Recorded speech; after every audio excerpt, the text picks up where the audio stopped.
camping In het Niet heeft heel veel mooie huisjes. Ik sta hier naast Hans Santinga. Bent u ook al te gast geweest in het Wijnvat? Ik ben ook al te gast in het Wijnvat geweest, een weekend. En dat beviel goed. Het is, voor een weekend is dat heel goed te doen. Hoe moeten we dat voorstellen? Nou ja, het is heel mooi rond van binnen. En je hebt daar 2 bedden achter. Een hoogslaper eigenlijk, waar 2-persoonsbedden in zitten. Zowel beneden als boven.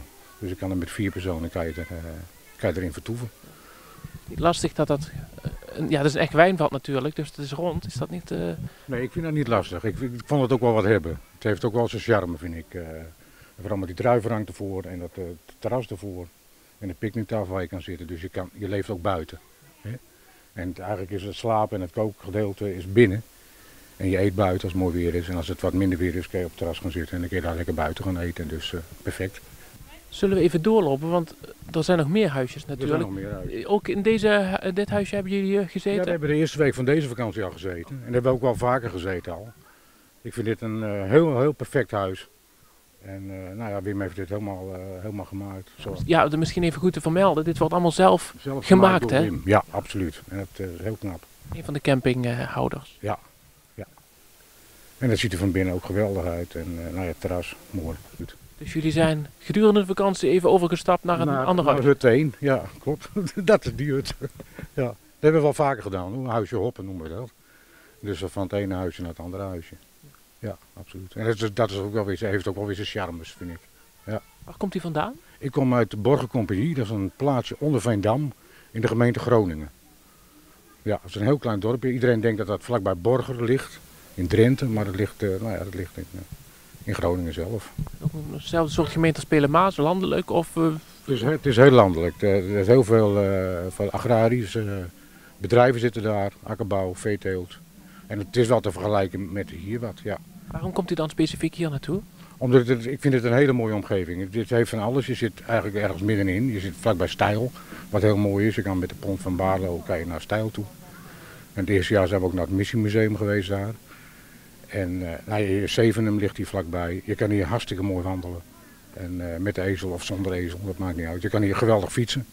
Dus, en het straalt gewoon heel veel rust uit, vind ik, hier op de camping. Ja.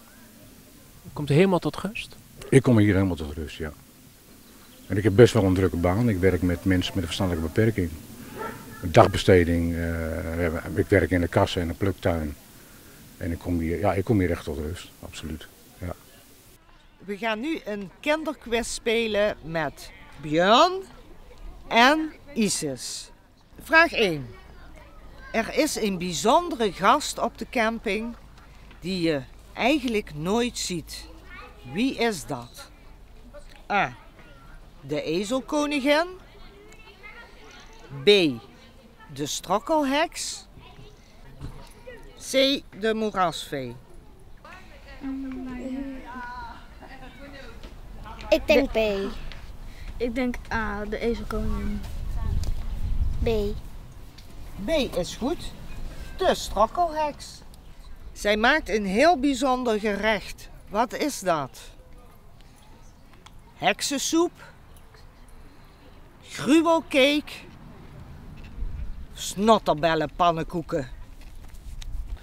Heksensoep. Ah, dat is goed, Bojan.